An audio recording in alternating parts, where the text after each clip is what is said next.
नमस्कार, बहुत स्वागत है आपका। आप देख रहे हैं सबसे बड़ा अखाड़ा। मैं हूं आपके साथ शिल्पा।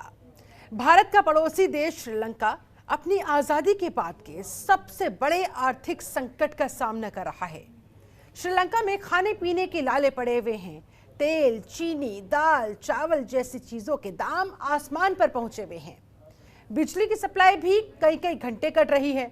गुस्साए लोग सड़कों पर उतरे हुए सरकार के खिलाफ प्रदर्शन करते हुए।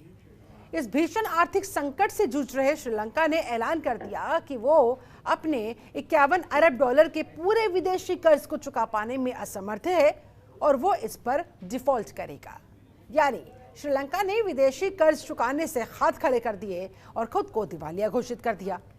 श्रीलंका सरकार ने इस कदम को अंतिम उपाय बताया है। श्रीलंका का विदेशी मुद्रा भंडार इस वक्त खत्म हो चुका है। इसके चलते वो विदेशों से जरूरी सामान आयात नहीं कर पा रहा। श्रीलंका ने कई विदेशी सरकारों से भी कर्जा लिया हुआ है। श्रीलंका के वित्त मंत्रालय ने एक बयान जारी कर कहा कि विदेशी सरकारों सहित उसके सभी लेनदार मंगलवार से अपने कर्ज पर ब्याज ले सकते हैं या श्रीलंकाई रुपये में भुगतान का विकल्प चुनने के लिए स्वतंत्र है। इसका मतलब है श्रीलंका डॉलर में विदेशी कर्ज चुकाने की स्थिति में नहीं है। आसान शब्दों में कहे तो श्रीलंका फिलहाल कोई विदेशी कर्ज नहीं लौटाएगा। डिफॉल्ट की घोषणा से श्रीलंका के राष्ट्रपति गोटबाया राजपक्षे और उनके भाई प्रधानमंत्री महिंद्रा राजपक्षे पर पद छोड़ने का दबाव बढ़ गया। लगातार बढ़ती महंगाई के खिलाफ बढ़ते नागरिक विरोधों के बावजूद वे अब तक अपने पद पर बने हुए हैं। श्रीलंका में महंगाई दर 20% तक पहुंच गई। बिजली का संकट गहराता जा रहा है। राजपक्षे की पार्टी ने संसद में अपना बहुमत भी खो दिया और अब खुद को दिवालिया घोषित करना श्रीलंका पर यह चौतरफी मार है। ऐसे में बड़ा सवाल, श्रीलंका जैसे देश से पड़ोसियों को क्या सबक लेने की आवश्यकता? आज चर्चा इसी पर।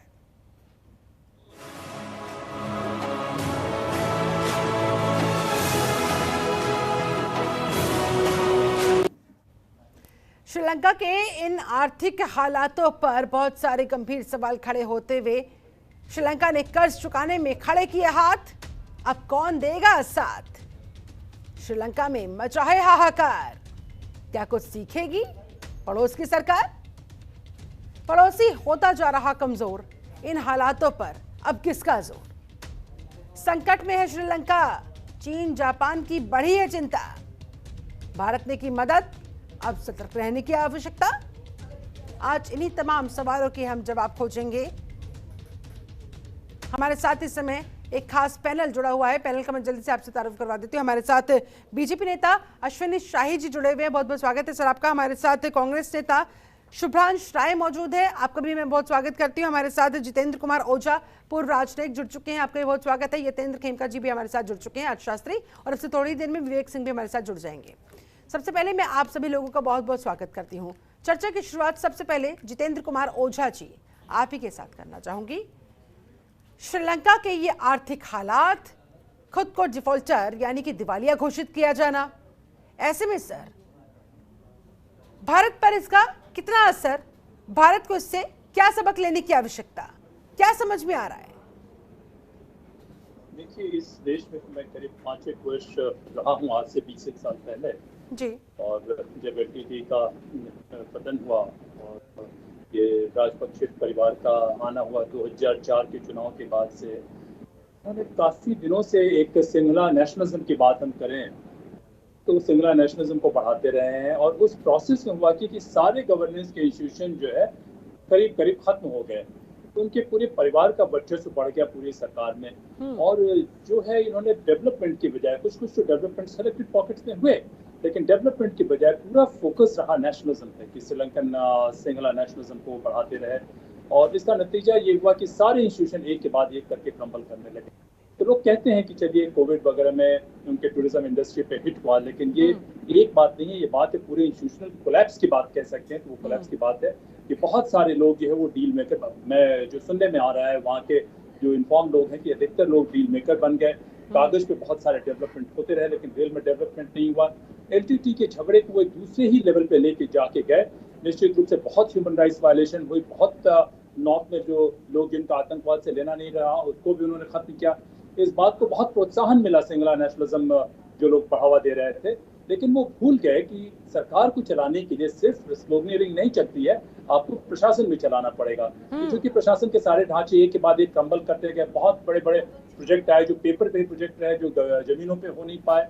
तो पैसे तो आते रहे, लेकिन पैसे का जो उपयोग होना चाहिए था डेवलपमेंट में, वो डेवलपमेंट में उपयोग नहीं हुआ।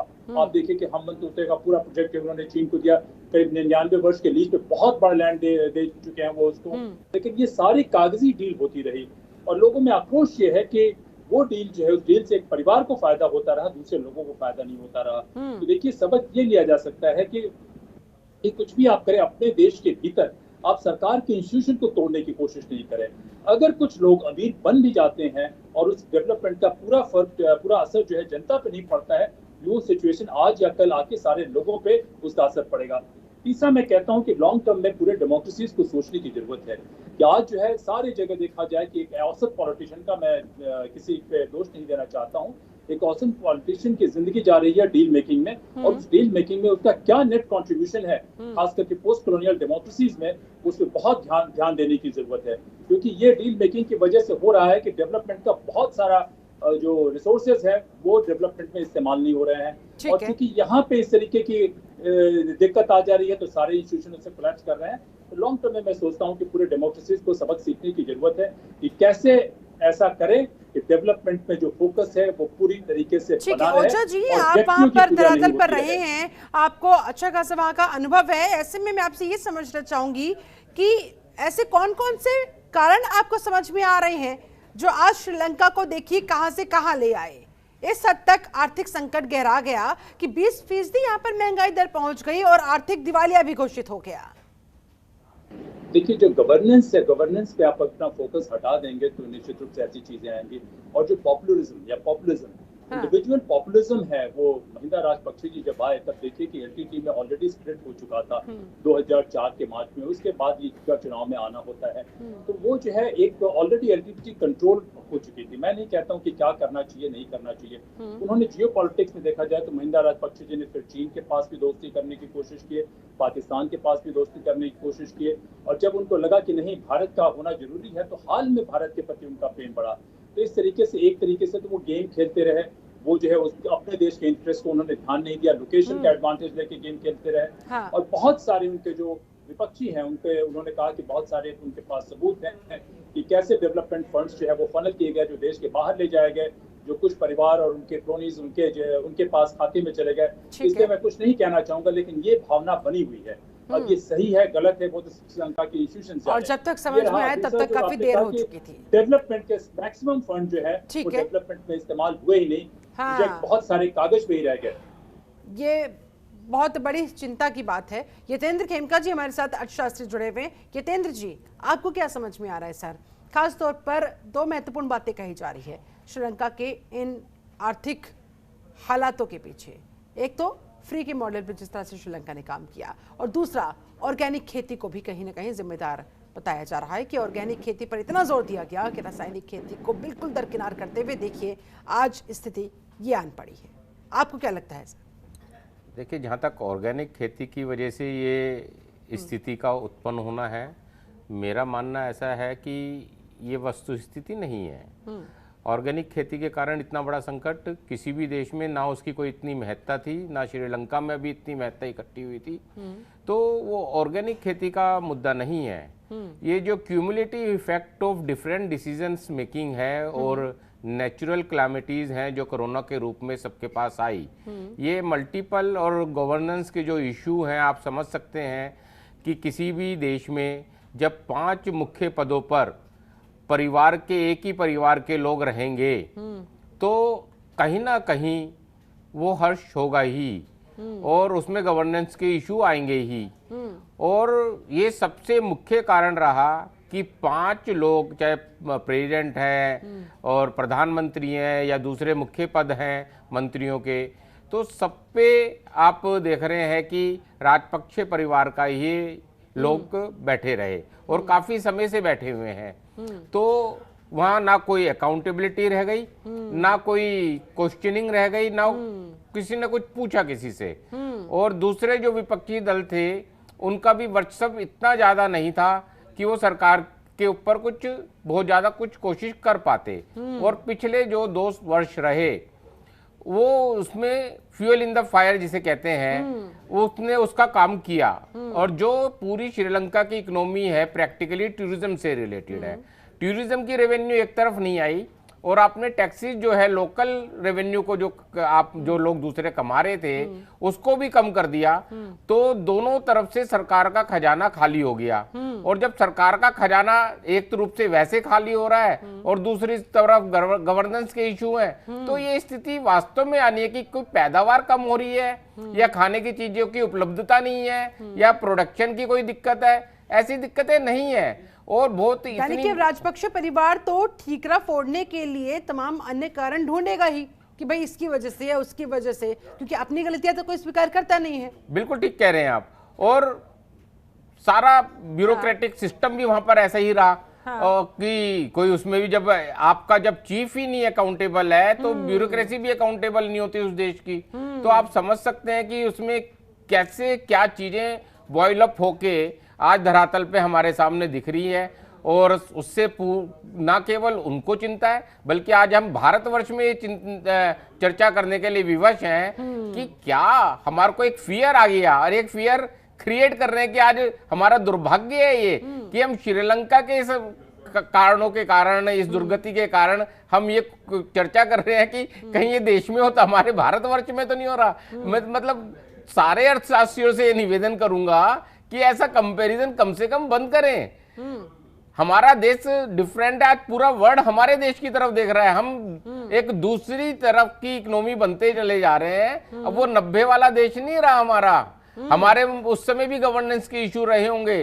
और चंद्रशेखर जी ने जब सत्ता संभाली थी तो चंद्रशेखर जी ने उस समय फाइनेंस सेक्रेटरी को क्या कहा, जरा उसकी चर्चा कर ले फिर उस समय तो पता लग जाएगा कि ये स्थिति क्यों हुई उस समय भी देश में। आज वो स्थिति में देश नहीं है। हमारे पास सफिशिएंट फॉरेन एक्सचेंज रिजर्व्स हैं। हमारी इकोनॉमी हल्की फुल्की अभी दिक्कतें इन्फ्लेशन है जो कि पूरे संसार में इन्फ्लेशन है। और मैं बार बार कहा, मेरे आपके चैनल पे भी कहा और दूसरे चैनल्स पे भी कह रहा हूं, अगर ये इन्फ्लेशन तो ये 5-6 थोड़ा सा भी ये 2 क्वार्टर में थोड़ा सा बढ़ गया है वो चिंता का विषय है। लेकिन उसमें क्यूमुलेटिव फैक्टर है, लोकल भी डोमेस्टिक भी हो गए हैं कुछ और उसमें इंटरनेशनल भी हो गए हैं। लेकिन मेरा ये मानना है कि हम इस इन्फ्लेशन को टैकल कर लेंगे। और हम इस बार जो मॉनेटरी पॉलिसी आई है उसने इन्फ्लेशन को प्रायोरिटी पे रखा है इंस्टीट्यूट ऑफ ग्रोथ। और मेरा ये मानना है कि हम ग्रोथ और इन्फ्लेशन में बैलेंस क्रिएट करते हुए बहुत तेजी से आगे बढ़ेंगे। हमारे देश में जितनी अपॉर्चुनिटीज आने वाली है और इन्वेस्टमेंट की जितनी अपॉर्चुनिटीज, पैसा अवेलेबल हमारे को होने वाला है, वो शायद वर्ल्ड में किसी भी इमर्जिंग इकोनॉमी में नहीं होगा। और जितना विश्वास और जितनी पीस इंडिया में इस समय है और सभी देशवासियों को एकजुट होके ये दूसरी सब चीजों से अपने आप को अलग करते हुए हमारे को इससे ऊपर उठ के सोचना पड़ेगा सभी पार्टियों को। अगर हम ये इस तरह की चर्चाएं करते रहेंगे और अपनी कंट्री की इमेज को खराब करते रहेंगे तो इन्वेस्टर के दिमाग में कहीं ना कहीं फियर उत्पन्न होता है। वो जो हो रहा है यतेंद्र जी, हम बात कर ले पाकिस्तान की, वहां के भी आर्थिक हालात सही नहीं है। हम बात कर ले श्रीलंका की, देख ही रहे हैं वहाँ क्या हो रहा है, महंगाई कितने चरम पर है। हम बात कर ले नेपाल की, वहाँ की भी आर्थिक स्थिति ज़्यादा कुछ अच्छी है नहीं। ऐसे में सर हिंदुस्तान इन सबका पड़ोसी, मैं यही जानना चाह रही हूँ कि क्या असर हिंदुस्तान पर पड़ेगा। ठीक है, आपने कहा कि कंपेयर नहीं किया जा सकता, बहुत बड़ा डिफरेंस है दोनों देशों के बीच में इस पूरे सिस्टम में, ठीक है, समझ में आता है। लेकिन सर जब हमारे पड़ोसियों के साथ ऐसा कुछ हो रहा हो तो दूसरे पड़ोसी के घर में असर ना पड़े, इज इट पॉसिबल? या फिर हमें क्या सबक सीखने की आवश्यकता है? कम से कम सबक तो सीख सकते हैं ना, ताकि वहां जो गलत पॉलिसीज अपनाई गई हम गलती से भी उन्हें फॉलो ना करने पाए, क्योंकि हमें उसका अंजाम पता हो पहले से। देखिए, हमने जो भी एक्सरसाइज की ना, टैक्सेशन में रिफॉर्म्स जो किए, उसका नतीजा हमारे देश में 5 लाख करोड़ का टैक्सेशन बढ़ा है। ठीक है, श्रीलंका की तरह नहीं है। हमारे यहाँ टूरिज्म वगैरह की जो कोरोना की महामारी के कारण जो दिक्कतें आई वो अलग है, लेकिन फिर भी हम हाईएस्ट ग्रोथ रेट से वर्ल्ड में चल रहे हैं। इतनी बड़ी इकोनॉमी है, 135 करोड़ की जनसंख्या है, 80 करोड़ को हम पिछले 2-2.5 साल से हमने राशन मुहैया करा रहे हैं और दूसरी और वेलफेयर स्कीम को हमने सोशली उनको दे रहे हैं। और साथ में ग्रोथ भी दे रहे हैं, और सबका प्रावधान बजट में कर रखा है। बजट का अच्छा, तो साइज ये इंडिया मानो का कि 40 लाख करोड़ रुपए हो गया है। पाकिस्तान, श्रीलंका, नेपाल में ये आर्थिक हालात चाहे कितने भी बिगड़ते क्यों ना रहे, हिंदुस्तान पर कोई असर नहीं पड़ने अभी वाला। इमीडिएटली कोई फर्क नहीं पड़ने वाला मेरे चलिए हिसाब ठीक है, से। हमारे साथ कांग्रेस नेता शुभ्रांश राय जी भी जुड़े हुए हैं। शुभ्रांश जी, आप किस तरह से देख रहे हैं सर श्रीलंका के इस दिवालियेपन को? उसने अपने हाथ खड़े कर दिए हैं, कह दिया कि भाई हमारे पास पैसा नहीं है विदेशी कर्ज को चुकाने के लिए, और जिस तरह से महंगाई वहां पर चरम पर पहुंच चुकी है, आपको क्या लगता है सबक लेने की आवश्यकता है, और अगर है तो क्या?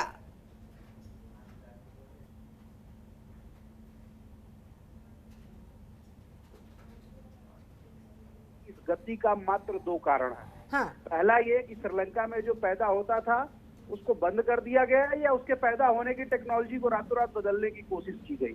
इसका मतलब ये था कि श्रीलंका जो है अपने एक्सपोर्ट को ऑलमोस्ट खत्म कर दिया और इंपोर्ट पे निर्भर हो गया। खुद कुछ पैदा कर नहीं रहा था, बाहर से चीजें मंगा रहा था। और दूसरी चीज, श्रीलंका के लोगों को आपने संदेश देने की करी बहुत बड़ी संख्या में कि भाई तुम क्या पहनोगे ये श्रीलंका की सरकार डिसाइड करेगी, तुम क्या खाओगे और किस टेक्नोलॉजी के तहत खाओगे ये श्रीलंका की सरकार डिसाइड करेगी। ऐसा लोकतंत्र में ऐसा करने का प्रयास किया गया, नतीजा सबके सामने है। क्योंकि ना मैं किसी धार्मिक विषय पे जाना चाहता हूँ, ना मैं किसी राजनीतिक विषय पे, ये देश का मामला इसलिए मैंने बात की। अब अगर हम उसको थोड़ा सा हिंदुस्तान के साथ भी अगर देखने समझने की कोशिश करें तो हर समाज के बुद्धिजीवी का फर्ज होता है कि वो समाज को आगाह कराए कि भविष्य में आपके साथ क्या होने वाला है। आज हिंदुस्तान में 192 बिलियन डॉलर का लगभग व्यापार घाटा है। 192 बिलियन डॉलर, मैडम, अंबानी और अडानी की ज्वाइंट संपत्ति के लगभग बराबर। इसका मतलब यह है कि हिंदुस्तान भी उस राह पे चल चुका है कि हमारे यहाँ भी एक्सपोर्ट हम कम कर रहे हैं और इंपोर्ट ज्यादा कर रहे हैं। ये किसी राजनीतिक पार्टी से इसका कोई वास्ता नहीं है। 135 करोड़ लोगों के देश में यहाँ से जो कुछ भी बन रहा है, या जो मेक इन इंडिया और स्टार्टअप इंडिया, स्किल इंडिया, तमाम सारी योजनाओं का हिंदी से अंग्रेजी में नामकरण करने के बावजूद भी आज 2022 में हमारी पोजीशन ये है कि हम कम सामान बाहर भेज रहे हैं और ज्यादा से ज्यादा सामान खरीद रहे हैं। इसका मतलब हमारे डीप फाइनेंशियल क्राइसिस जो है वो डे बाय डे बढ़ने वाला है। एक बात। दूसरी बात, हम लोग इस बात से भी नहीं नकार सकते, श्रीलंका और नेपाल बहुत छोटे छोटे देश हैं। उनकी इकोनॉमी जिस स्पीड से गिरती उसी स्पीड से रिकवर करती, क्योंकि कोई बाहर वाला अगर मदद का हाथ बढ़ाता है तो कम संख्या के देशों के साथ रिकवरी संभव है। लेकिन हमारी आबादी 135 करोड़ कागज के हिसाब से, और अगर थोड़ी बहुत गिनती को 10% माना जाए तो लगभग हम लोग 140-45 करोड़ के आसपास पहुंच चुके हैं। तो ये अपने आप से एक बहुत बड़ा चैलेंज है कि जाने अनजाने में भी गलती अगर हो गई, जिससे अगर सरकारें आज की डेट में नहीं चेती तो परिणाम बहुत भयंकर होंगे। एक और बड़ी बात है जिससे सब लोग बात कर रहे हैं कि इन्फ्लेशन, महंगाई जो है 1 क्वार्टर की है, 2 क्वार्टर की है, 3 क्वार्टर की है। ऐसा नहीं है। महंगाई जोड़ के पिछले 2 सालों से बढ़ते बढ़ते ये 9वें क्वार्टर में आई है। 9वां क्वार्टर मैंने इसलिए बता दिया कि 2021 में कोविड का टेन्योर कंप्लीट 2 साल का रहा। 2 साल के कोविड टेन्योर के बाद ये जो इन्फ्लेशन और महंगाई का हिसाब किताब आया है कि अचानक ऐसा क्या हुआ। देश में गेहूं तो पैदा हो रहा है, फिर आटा क्यों महंगा है। देश में सरसों का तेल तो पैदा हो रहा है, फिर सरसों का तेल 250 रुपए किलो क्यों हो गया। देश में सब्जियां तो पैदा हो रही हैं, फिर सब्जियां इतनी महंगी क्यों हो गई। देश में दूध तो पैदा हो रहा है। कंसर्न ये है कि कहीं ना कहीं से आज की जो नरेंद्र मोदी जी की सरकार है, उन्होंने महंगाई को बढ़ाकर कुछ चंद लोगों को फायदा पहुंचाने की कोशिश करी, अपने मित्रों को, और एक बहुत बड़ा तबका हिंदुस्तान में जिसको हम गरीब और अमीर की बात नहीं करते कि किसको राशन मिल रहा है और किसको कारपोरेट टैक्स में रिबेट मिल रहा है। ये जो मिडिल क्लास होता है ना, जो रोज सुबह 8 बजे अपने घर तो आरोप लगाना चाह रहे हैं, ये कहना चाह रहे हैं शुभ्रांश जी कि केंद्र सरकार श्रीलंका के रास्ते पर हिंदुस्तान को ले जाना चाह रही है? मैडम, मैं थोड़ा इससे भी भयावह देख पा रहा हूँ, क्योंकि जो मिडिल क्लास जो टैक्स पे करता है सबसे ज्यादा, जो सुबह 8 बजे घर से निकलता है, अगर 2 सालों में उसकी इनकम नहीं बढ़ी और उसके खर्चे को आपने मोटा मोटी 60% बढ़ा दिया, तो वो कहाँ से अपने घर का खर्च चला पाएगा। पढ़ाई से लेकर, दवाई से लेकर, भोजन पानी सब कुछ महंगा। कहीं कोई सरकार रियायत देने के मूड में दिख नहीं रही है। उस पर से एक और नई समस्या, आप इस देश में क्या पहनोगे, क्या खाओगे, अब ये सरकार सोच रही है कि हम डिसाइड करें। तो ये बताइए कि जब लोगों की आजादी पे आप इस तरह के अंकुश लगाने की कोशिश करेंगे, तो क्या जो आज का यंग इंडिया है, जिसके लिए इन्होंने स्टार्टअप इंडिया, स्किल इंडिया बनाया था, क्या वो अपने दिमाग, अपने ब्रेन का सही इस्तेमाल सरकारी तंत्र के साथ कर पाएगा? और अगर वो नहीं कर पाता तो फिर इसका अनुमान आप लगा सकती है कि परिणाम कितने भयावह होंगे। तो हमारे को तो बहुत जल्दी परिणाम भयावह नजर आ रहे हैं कांग्रेस को। अश्विनी शाही जी कह रहे हैं कि भाई हिंदुस्तान भी कहीं ना कहीं श्रीलंका की राह पर आगे बढ़ता हुआ, तमाम तरह के सवाल केंद्र सरकार पर लगाते हुए, उठाते हुए, जवाब दीजिए सर। देखिए, बाकी अभी अर्थशास्त्री खेमका जी ने किस तरीके से बताया है, इसको बहुत ज्यादा जो है भयावह बनाने की और बताने की आवश्यकता नहीं है। जिस प्रकार हमारे कांग्रेसी मित्र बता रहे हैं, अपने नेता राहुल गांधी की तरह अलूल जलूल बयान दे रहे हैं। मैं एक छोटे से स्टेट की बात कर रहा हूं। ये लोग अपने स्टेट को नहीं देखते जो इनके द्वारा संचालित स्टेट है। पंजाब में इनका राज था, नई सरकार अब आई है, 1 रुपए की कमाई करते हैं लोग। ये इकोनॉमी ट्रिलियन और बिलियन जुड़वा दिया इन्होंने। 1 रुपए कमाई में 53 पैसे का कर्ज छोड़कर गए हैं। विकास के लिए 43 पैसे चाहिए। ब्याज की बात मैं नहीं कर रहा हूं उसमें। तो उसमें इन लोगों का कितना हाथ है, ये सोचने वाली बात है, देखने वाली बात है। आज हिंदुस्तान की बात कर रहे हैं, इनके जो नेता लोग थे, जो भारत के प्रधानमंत्री भी बने, बहुत बड़े अर्थशास्त्री थे, मनमोहन सिंह जी भी हैं, उसमें कोई दो राय नहीं है। नरसिम्हा राव जी की सरकार में वित्त मंत्री हुआ करते थे। दोनों लोगों ने मिलकर देश का सोना बेचना पड़ा इन लोगों को, कोई रिजर्व नहीं था। और आज हिंदुस्तान का रिजर्व आप देख लीजिए कितना है। तो ये लोग जो गड्ढा खोदकर चले गए हैं, ये उसमें ही सोचते हैं कि देश को भयावह स्थिति में डालो, देश की स्थिति खराब करो, अपने आप जनता को डराओ, ये सब चीजें ये लोग बताते हैं। अगर भयावह स्थिति नहीं मैं बन रही इनको है, बताना तो चाहता हूं कि 80 करोड़ पड़ेगा लोगों को हम लोग हिंदुस्तान पर, हिंदुस्तान की अर्थव्यवस्था पर, जब हिंदुस्तान के पड़ोसी देशों में आर्थिक संकट इस तरह से गहराता जा रहा हो?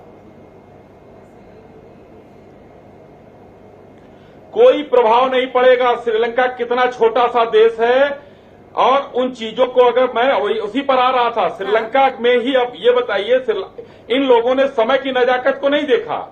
भारत पर प्रभाव क्या पड़ेगा? हमन टोटा बंदरगाह जो है चाइना को चला गया, उसके बाद आज कोलंबो पोर्ट किसके पास है? इनकी गलत नीतियों के कारण हमन टोटा चला गया, और आज कोलंबो पोर्ट भारत की सही नीतियों के कारण भारत के पास है। हमारे ऊपर कोई फर्क नहीं पड़ेगा। 80 करोड़ परिवार लोगों को राशन जो दे रहे हैं, अगर पूरा हम जीवन भर खिलाते रहे, भारत के पास इतना अनाज है, ये लोग नाहक में एक भय क्रिएट कराकर और देश को बदनाम करने की ठान लिया है राहुल गांधी एंड पार्टी ने। ये लोग हमेशा देश को बदनाम करने की बात और देश को नीचा दिखाने की बात, मणिशंकर अय्यर जाकर नरेंद्र मोदी सरकार को पाकिस्तान में गिराते हैं, और ये यहां बैठकर जो है भयावह स्थिति क्रिएट करते हैं राहुल गांधी और उनके नेता। राय जी कुछ कहना चाह रहे हैं? नहीं पड़ेगा। सुब्रमण्यम जी कुछ कहना चाह रहे हैं, जल्दी से सर। जी देखिए शाही जी, ऐसा है कि कौन क्या कह रहा है उससे इम्पोर्टेंट नहीं है। आप बड़े आदमी हैं, अगर आप अपने घर से बाहर निकलकर अभी जाइएगा ना दुकान के ऊपर सामान खरीदने, तो आपको पता चलेगा। आप मुझे उम्मीद करता हूं, अगर आप किसी भी नौकरी करने वाले व्यक्ति से पूछिए तो आपको जमीनी आईना दिखाएगा कि 400 रुपए का सिलेंडर 1000 रुपए का चल रहा है, पेट्रोल डीजल 100 के पार चल रहा है, सीएनजी पीएनजी सब 80 रुपए 90 रुपए चल रहा है, सब्जियां आसमान छू रही है। सर कुछ इनकम बढ़ाने का उपाय बताइए। बहुत कर लिया आपने भाषणबाजी, मैं आपको $1 बिलियन के नंबर देने लगूं तो आप नहीं कर पाइएगा, क्योंकि दर्शकों को आसान भाषा में बात समझ में आनी चाहिए कि आपने कितना रिजर्व बढ़ाया है और कितने का कर्जा लिया है। कर्जा लेके जो घी पीने की प्रथा नरेंद्र मोदी जी ने शुरू किया है, देश के संसाधन को बेच बेच के जो घी पीने की प्रथा नरेंद्र मोदी जी ने शुरू किया है, इस विषय पर हम चर्चा नहीं करते हैं। मैं उम्मीद करता हूं कि आप एक गांव से बिलोंग करते हैं। गांव के नरेंद्र मोदी जी की व्यवस्था गांव को उस लड़के की तरह हो गई जो अपने पिता और दादा की संपत्ति को बेच रहा है और उसको बोलता है कि तुम्हारा विकास नहीं हुआ है। अरे भैया, घर द्वार मकान और जमीन बेचकर ही अगर तुमको स्कॉर्पियो खरीदना है और रसगुल्ला खिलाना है, ठीक है सर, तो एक ऐसी दूसरे पर सोच आरोप आप- प्रत्यारोप में ऐसी नहीं सोच आप जाते लोगों सर, को मुबारक बहुत हो। गंभीर विषय है सर। हाँ, कोई आप देश ऐसी सोच आप लोगों आर्थिक को तौर मुबारक पर हो। आप दिवालिया हो जा आप- रहा है सर, ऐसे में हम उससे क्या सबक ले, इस पर चर्चा होनी चाहिए। क्या कुछ बिल्कुल, भविष्य मैं की यही कह रहा तस्वीर हूं, दिखाई ऐसी दे रही है, उस सोच पर आपको चर्चा होनी मुबारक चाहिए। हो। अभी आरोप प्रत्यारोप में आपने नहीं कहा- जाते सर। अश्विनी शाही जी, सबसे पहले मैं आप ही का रुख करना चाहूंगी। सर, आप जवाब देना चाह रहे थे। दरअसल कांग्रेस को, विपक्षी दलों को लग रहा है कि आप लोगों की नीतियां ठीक नहीं है, इसलिए चिंतित हो रहे हैं कि कहीं जो हालात आज श्रीलंका में हम देख रहे हैं, आज से आने वाले कुछ सालों के बाद उसी तरह की स्थिति यहां हिंदुस्तान में ना क्रिएट हो जाए। इसलिए वो कह रहे हैं कि भयावह तस्वीर की तरफ हम आगे बढ़ते जा रहे हैं अगर अब भी हमने सबक नहीं सीखा या अपनी नीतियों में बदलाव नहीं किया। देखिए, मैं इस पर यह कहना चाहूंगा कि भारत सबक सीखने की जरूरत नहीं। भारत अपनी तैयारी पूरी तरीके से करके चल रहा है। भारत हर दृष्टिकोण पर नजर बनाए हुए है।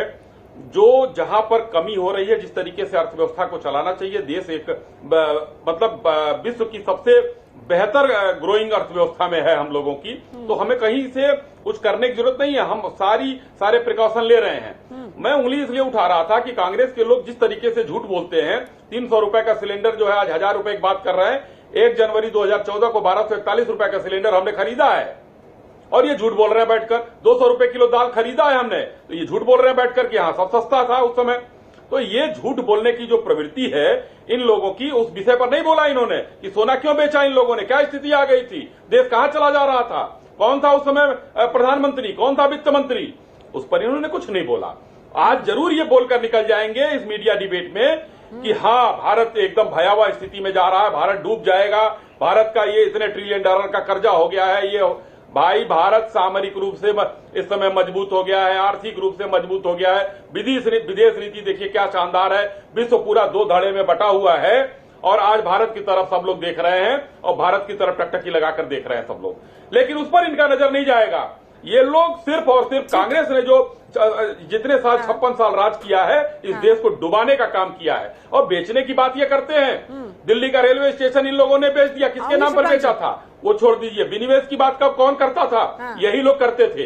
ये अपनी चीजों को नहीं देखेंगे। हाँ, आज जो बेहतर व्यवस्था में जा रहे हैं उसमें सभी व्यवस्थाओं को नेगेटिव रूप से लेना इनका काम है और देश के सामने कभी भी कोई कांग्रेसी आएगा तो इसी तरीके की बात करेगा, क्योंकि उसके गुरु राहुल गांधी जी हैं जो राष्ट्रीय दूसरे थे, उनके बारे में कुछ कहना है। यह देश की, हिंदुस्तान की, उसकी अर्थव्यवस्था की जानने के लिए हमारे साथ एक और अर्थशास्त्री विवेक सिंह भी जुड़ चुके हैं। विवेक जी, बहुत बहुत स्वागत करती हूँ आपका। सबसे पहले आपका ओपनिंग रिमार्क चाहूंगी विवेक जी, आप श्रीलंका के इन आर्थिक हालातों को किस तरह से देख रहे हैं, श्रीलंका के इस दिवालीपन को किस तरह से देख रहे हैं और भारत पर क्या कोई असर पड़ेगा या हमें चिंता करने की कोई जरूरत नहीं है, क्या लग रहा है सर? देखिए, हमें किसी से भी सीखना चाहिए, कोई भी देश हो, छोटा देश हो, बड़ा देश हो, हमको सीखना चाहिए शिल्पा जी। लेकिन इम्पोर्टेंट बात यह है कि श्रीलंका में जो आज आर्थिक हालात जो खराब हुए हैं, उसके पीछे कहीं न कहीं केवल एक देश है और उस देश का नाम श्रीलंका है। जब आप चीन के चंगुल में फंसेंगे, और देखिए ऐसा कोई ठगा नहीं जिसको चीन ने ठगा नहीं। अब चीन ने सबको ठगा है तो आपको भी ठगेगा। वो पहले जो है आपको लालच देगा, आपको लोन प्रोवाइड कराएगा और बाद में उसको आपको ऊपर प्रेशर डालेगा। और आज जो श्रीलंका में हो रहा है उसके पीछे 2 ही कारण है, एक चीन की मित्रता, चीन के जो है डेट ट्रैप में पड़ना, और दूसरा है सरकार की वहां की गलत नीतियां बनाना। सरकार ने जिस तरीके से वहां पे गलत नीतियां बनाई, जिस तरीके से उन्होंने फ्री का जो है सब्सिडी बांटा, जिस तरीके से उन्होंने लगातार सब्सिडी बांटने के बावजूद भी जिस तरीके से उन्होंने एग्रीकल्चर को लेके, फर्टिलाइजर्स को लेके, पेस्टिसाइड्स को लेके जिस तरीके से उन्होंने काम किया है, वो कहीं ना कहीं गलत पॉलिसीज का नतीजा है जिसकी वजह से श्रीलंका में आज ये हालात बना है। अब आपका दूसरा प्रश्न यह था भारत के ऊपर क्या है। देखिए, लगभग 2.25 करोड़ की जनसंख्या वाले देश श्रीलंका से कि भी क्या हो रहा है उससे भारत पे कुछ असर पड़ने वाला नहीं है। अब देखिए, भारत पे असर क्यों नहीं पड़ेगा, क्योंकि 2-3 चीजें हैं, आपको शिल्पा जी समझना पड़ेगा। 140 करोड़ का हमारा देश है। हमारा जो है श्रीलंका का लगभग 80 बिलियन डॉलर की अर्थव्यवस्था है, जीडीपी है, हमारे लगभग 2.3 ट्रिलियन डॉलर की है। दूसरी बात यह है कि हम 140 करोड़ के आसपास हमारा जीएसटी आ रहा है। दुनिया के जो सबसे इंटरनेशनल जो प्रसिद्ध ऑर्गेनाइजेशन है वो ग्रोथ प्रोजेक्शन 8 to 9% का उन्होंने टारगेट रखा है, उन्होंने प्रोजेक्शन किया है।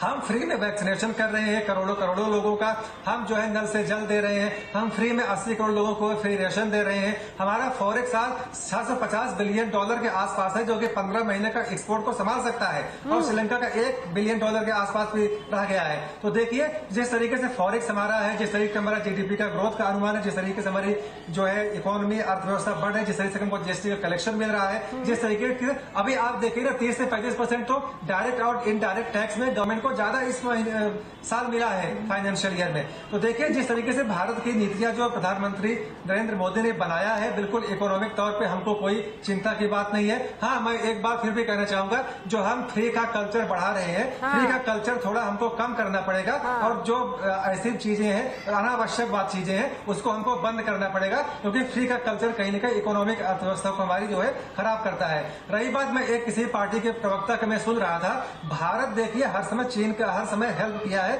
और अपने मित्रता को निभाया है। भारत 3.5 जो है बिलियन डॉलर के लाइन ऑफ क्रेडिट ऑलरेडी दे चुका है श्रीलंका को। श्रीलंका की अगर कोई इस गाढ़े वक्त में कोई हेल्प कर रहा है तो भारत कर रहा है, तो भारत हेल्प करेगा। भारत को बस यही सीखने की आवश्यकता है कि थोड़ा हम फ्री वाला कल्चर कम कर दें बस।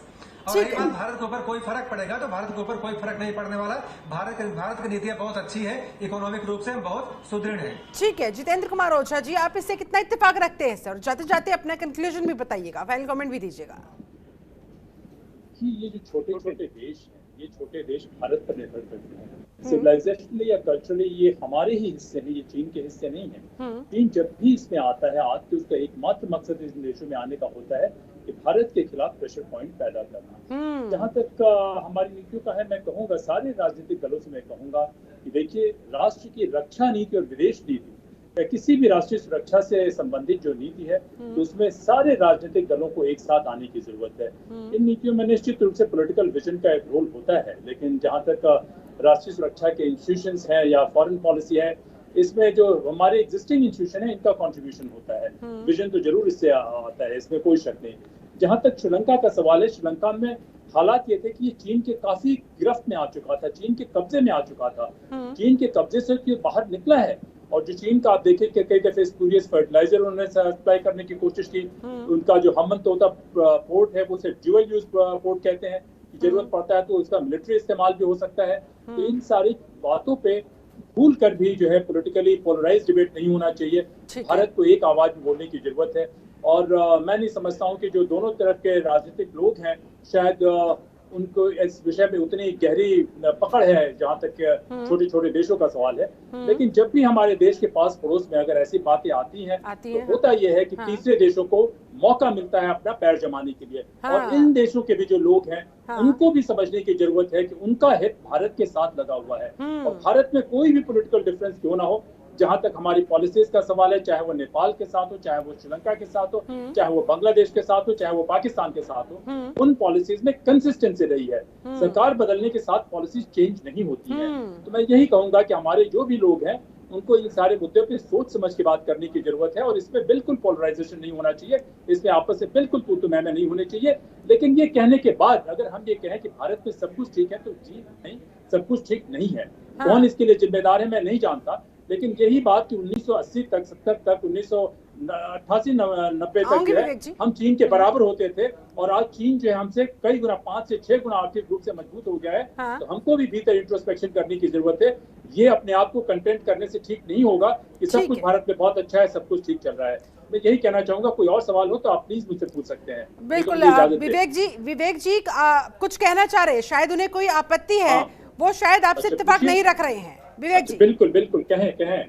मैं कहूंगा कि बस मर्यादा के आचरण में रह के कहें, मैं व्यक्तिगत आक्षेप किसी पे नहीं करना चाहता।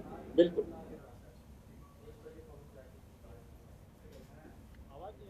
देखिए, अभी आपने कहा कि इंडिया की जो आर्थिक स्थिति है वो खराब है, तो मुझे आप बता सकते हैं कोई एग्जांपल देके आर्थिक स्थिति कहाँ खराब है? हमारा जीएसटी कलेक्शन बढ़ रहा है, पूरे के पूरे इंटरनेशनल ऑर्गेनाइजेशन हमारे ग्रोथ को जो है सबसे ज्यादा बता रही है, हम अच्छा काम करें। क्योंकि एक बात आपने और बहुत गलत कहा, आपने कहा कि सारी पॉलिटिकल पार्टीज को अब एक साथ आना चाहिए। पॉलिटिकल पार्टीज को एक साथ आना क्यों चाहिए?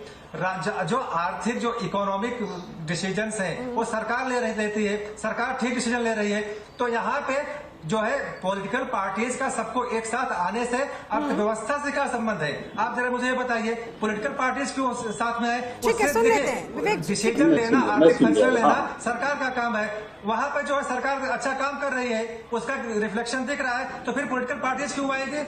आप हर जगह पे राजनीति मत लाइए। ठीक है विवेक जी, सुन लेते हैं। ओझा जी जवाब अच्छा, दे मैं रहे हैं। इनसे कहूंगा कि अपने इकोनॉमी का कोई संबंध नहीं है कि खोल के बात करें और ये सही गलत का निर्णय देने का अपने ऊपर अधिकार नहीं है। हाँ। मैंने ये कहा कि 1970 से 1980 के दशक तक भारत चीन से आगे था आर्थिक रूप से।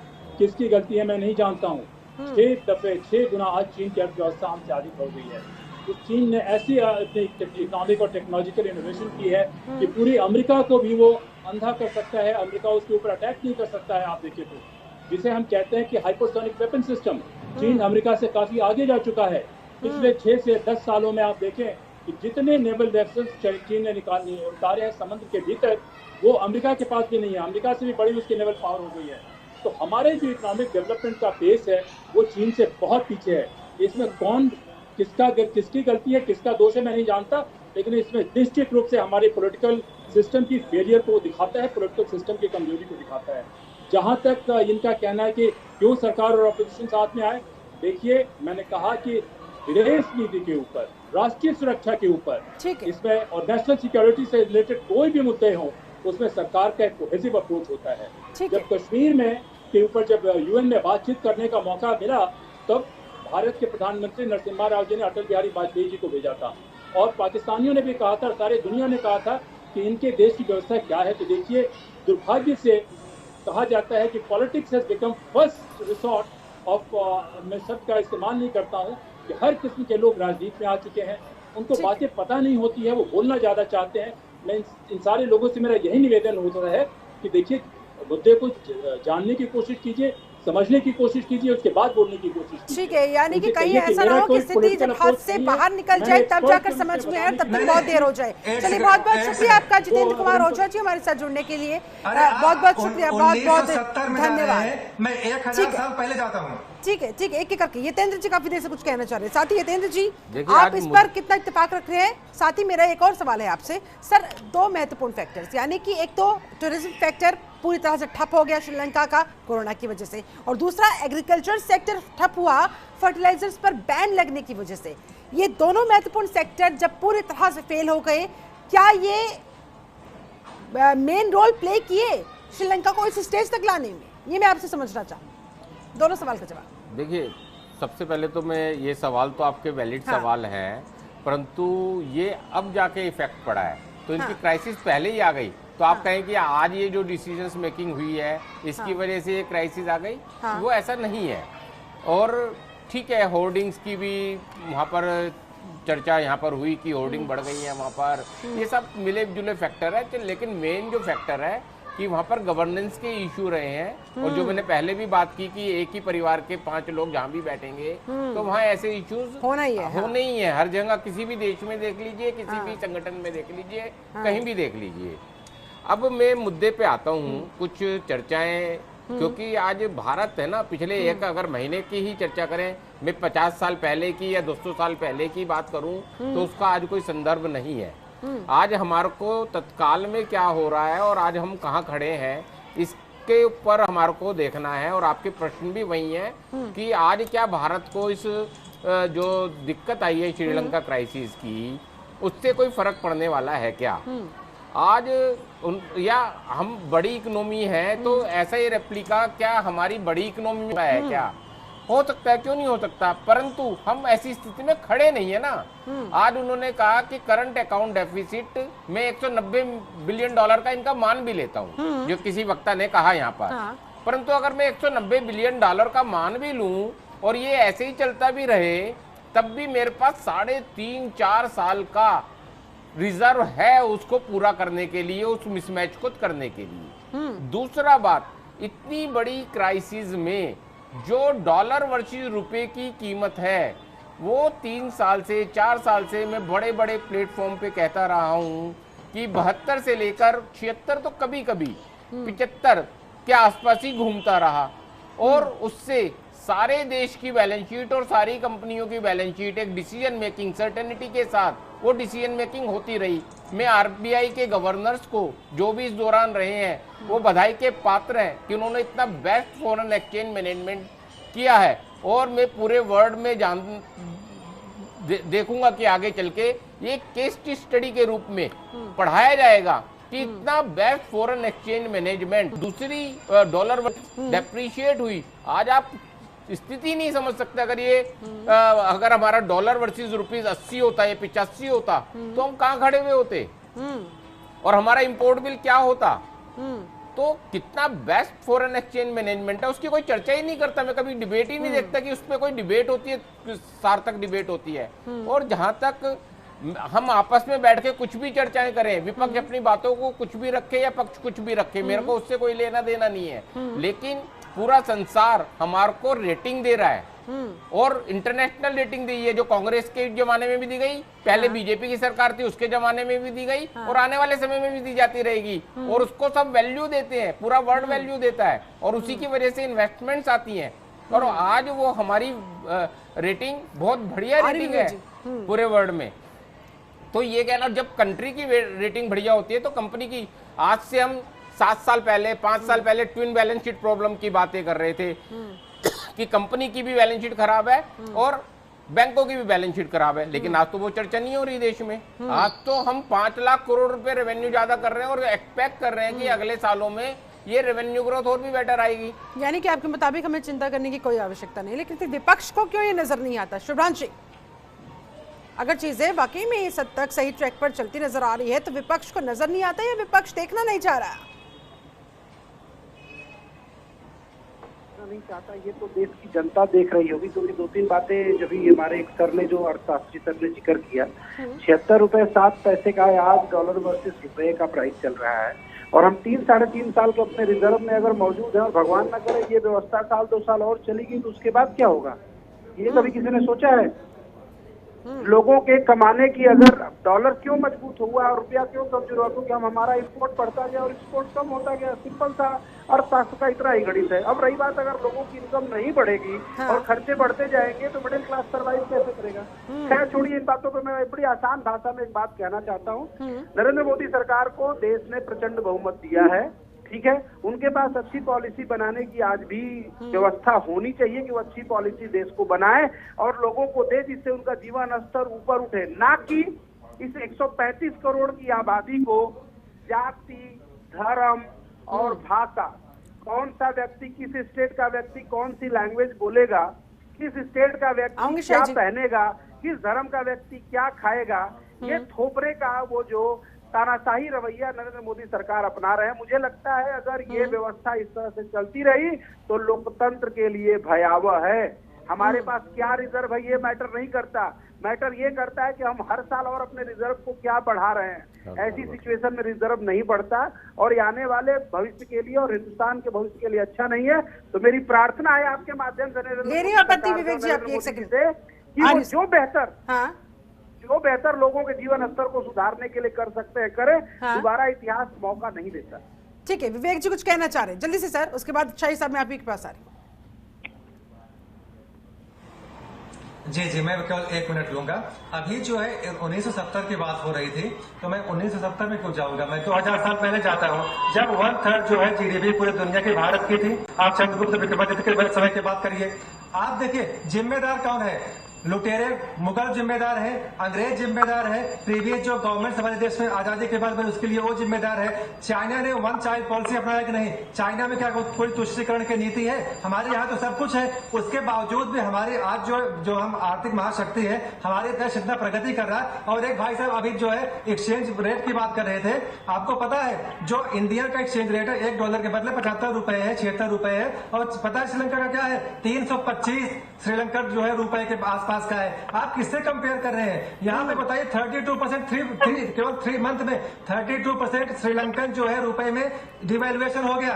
2019 में वहां पे 160 रुपए उसकी कीमत थी, आज 320 रुपए में $1 मिल रहा है। भारत की आप कहाँ तुलना कर रहे हैं? आप 1970 मत जाइए, आप जो है 2000 साल पहले जाइए और देखिए जिम्मेदार कौन है। जिम्मेदार जो है लुटेरे मुगल हैं, जिम्मेदार अंग्रेज हैं, जिम्मेदार जो हमारे प्रीवियस जो कांग्रेस है गवर्नमेंट है वो जिम्मेदार है इसके लिए। लेकिन आज के बात आप करिए, आप 1970 में मत जाइए। आज जो है भारत बिल्कुल सशक्त है, भारत बिल्कुल जो है आत्मनिर्भर है और भारत बिल्कुल जो है तरक्की कर रहा है और इसमें किसी कोई संदेह नहीं होना चाहिए। हम श्रीलंका और इसी ही आत्मनिर्भरता के दम पर क्या अश्विनी शाही जी हिंदुस्तान निश्चिंत हो जाए कि भाई ऐसी स्थिति ना तो उत्पन्न होगी, और अगर होगी भी 1% को मानकर चलते हैं, क्योंकि 1% पॉसिबिलिटी हर जगह पर होती है, तो हम उससे इजीली कॉप अप कर लेंगे क्योंकि हमारे पास वो ताकत है, वो स्ट्रेंथ है, वो बैकअप है। शिल्पा जी देखिए, भारत आत्मनिर्भर हो चुका है और आगे और इसकी तरफ बढ़ भी रहा है। अभी हमारे कांग्रेस के भाई नीतियों की बात कर रहे थे कि हम हाथ जोड़कर प्रार्थना करते हैं कि इनके नीति निर्धारक अच्छी नीति बनाएं। आपको शायद पता ही नहीं है या आंख बंद किए हुए हैं, क्योंकि मैं बार बार कहता हूं कि ये कांग्रेस के लोग राहुल गांधी वाले दल के हैं, आंख बंद रहती है। मैं 2 उदाहरण देता हूं और बाकी उस पर राय ले लीजिएगा। हमारे 2 यहाँ पर अर्थशास्त्री बैठे हैं। हिंदुस्तान अभी देखिए यूक्रेन और रसिया का युद्ध चल रहा है, सब कुछ चल रहा है। अचानक भारत निर्णय लेता है रूबल और रुपए में व्यापार करने का। अचानक निर्णय होता है, अमेरिका बौखला जाता है, उसकी डॉलर की स्थिति खराब हो जाती। अभी तुरंत उसने अपने वहां के आदमी को भेजा, अपने जो हिंदुस्तानी ही है, और वो आके अरुल जुलूल बयान जो भी देकर गए उसकी बात नहीं कर रहा हूं। एक अगर वो हो जाता है तो भारत की स्थिति कितनी मजबूत होगी, एक वो भी नीति की बात है। दूसरी, अमेरिका ने स्विफ्ट बंद कर दिया रसिया का, क्योंकि डॉलर में व्यापार होता था। आज हिंदुस्तान ने जो रुपे कार्ड निकाला है उसको आज भूटान, नेपाल, अगल बगल के देश आज एक्सेप्ट कर रहे हैं उसको। ये है भारत की नीति। तो भारत पर कोई अगर बैन भी लगा देगा कभी, तो भारत की नीतियां इतनी बेहतर है। ये 2 उदाहरण मैंने अभी, क्योंकि करंट का है, बाकी ऐसे सैकड़ों और हजारों उदाहरण पड़े हैं जिसमें नरेंद्र मोदी जी का कोई सानी नहीं है। उनके नेतृत्व में आज जो है जितने अर्थशास्त्री देश में है, चाहे रिजर्व बैंक के गवर्नर हो या हमारे वित्त सचिव हो, चाहे जो भी हो, ये लोग एक अच्छा नीति निर्धारण कर रहे हैं। कांग्रेस की तरह नहीं है नीतियां बनाते हैं जो अपने चंदे के लिए बनाते हैं। इटली वाली नीति यहाँ चलाते हैं, वो नहीं है। ये हिंदुस्तान की खाटी स्वदेशी नीति है जो चल रही है और भारत को आत्मनिर्भर और मजबूत बना रही है। देखिए शिल्पा जी, पिछले डिबेट में भी आपको कहा था, बड़ा इन्होंने अच्छा वर्ड यूज किया रूबल का। ये न्यूज जो है पिछले 30 दिन पहले चलाई गई थी कि रसिया रूबल में हमारे को डायरेक्ट तेल देगा और 27% सस्ता देगा। पिछले 30 दिनों में अगर 27% सस्ता दिया तो तेल की कीमतें क्यों बढ़ रही है? बोलिए, झूठ का प्रचार है, भाजपा ही कम करे, क्योंकि झूठ बोलने की इनको लत लग गई है। अर्थव्यवस्था सबके सामने खुली पड़ी है।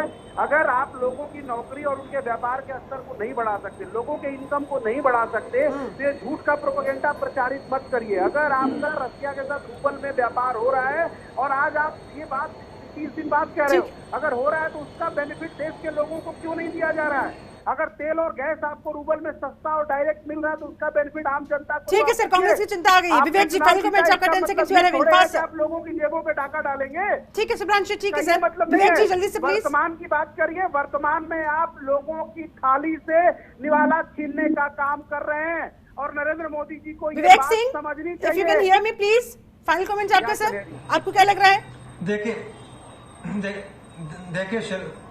देखिए शिल्पा जी, देखिए भारत को जो है आर्थिक स्थिति बहुत मजबूत है। हमको कोई सबक सीखने की आवश्यकता नहीं है। हम ऑलरेडी सबक सीख चुके हैं जो हमारी प्रीवियस गवर्नमेंट है। हम अच्छा कर रहे हैं और अच्छा करेंगे।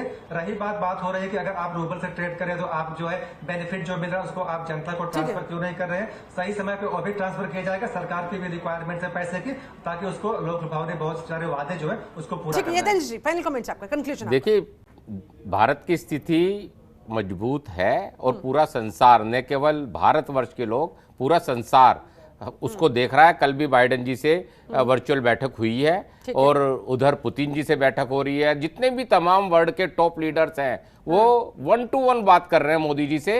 और आरबीआई ने, जहां तक ग्रोथ और इन्फ्लेशन की बात है, आरबीआई ने बहुत प्रोएक्टिव स्टेप लेके मॉनेटरी पॉलिसी का स्टांस चेंज करके अभी इन्फ्लेशन को प्रायोरिटी देते हुए ग्रोथ को सेकंड नंबर पे रखा है। लेकिन वो दोनों महत्वपूर्ण है और दोनों ही को प्रॉपर ढंग से मैनेज किया जाएगा और साथ में रेवेन्यू बढ़ाते हुए देश को मजबूत स्थिति में रखा जाएगा।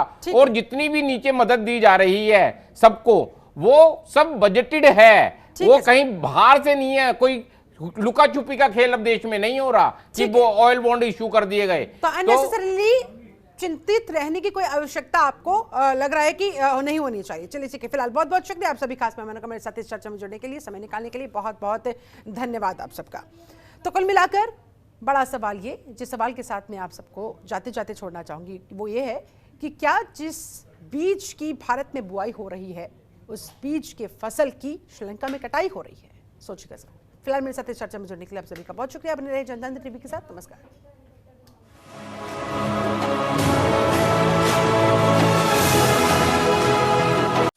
खबरों के निष्पक्ष विश्लेषण के लिए सब्सक्राइब करें Jantantra TV and press the bell icon. Never miss any update.